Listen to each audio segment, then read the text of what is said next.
First of all, just really happy for Shay because she works so hard every day. This is not a kid who takes a day off or a play off. You know, she exhausts herself every day, stays after, comes before, does all kinds of shooting.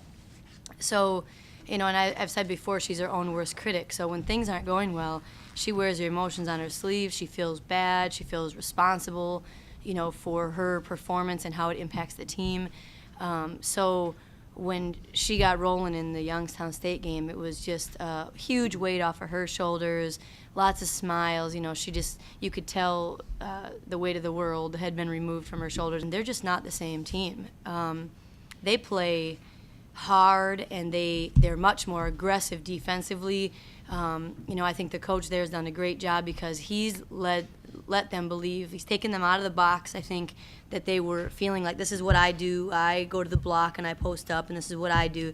He's given them the freedom to shoot it, drive it, rebound it, you know, everything. So these kids are playing with a great confidence, you know, on the offensive end. And if they're hitting, you know, their confidence just soared. I think everybody talks about the Wisconsin road trip as a dreaded road trip, and I don't think we've ever really felt that way. For me, particularly, because it is my home state, and going back to Wisconsin is nice for me. I get to see family and friends. But we have a lot of Wisconsin kids, and we have had a lot of Wisconsin kids in the past who've had a great deal of success here at Cleveland State. So coming back to the state of Wisconsin with their team, I think is fun for those kids. I think it's fun for them to, you know, show their families and their friends, like, this is what I do. This is what I'm doing away at Cleveland. It's a really good time for us to be playing Green Bay, I think, and playing them on the road.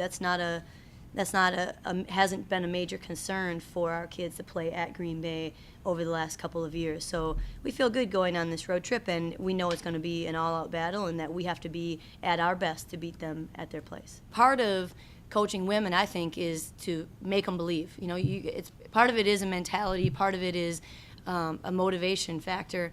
But what we do is we put on film all of the successful offensive possessions that we had, and say, look at what, and then we look for a pattern. Is it penetration from the wing? Is it cuts down the middle? Is it, you know, what is it? Is it post-ups? What are we having success with? And let's concentrate on that.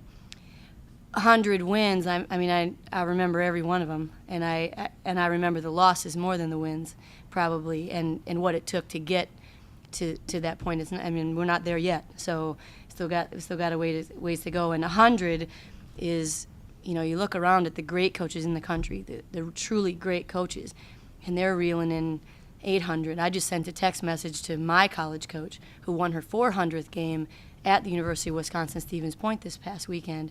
And I thought, 400 wins, man, 400. Oh, I'll have 4 heart attacks and all gray hair by that time. I don't know, but it's just amazing. It's amazing to me what coaches are able to do with their teams. And, you know, I strive to be a great coach.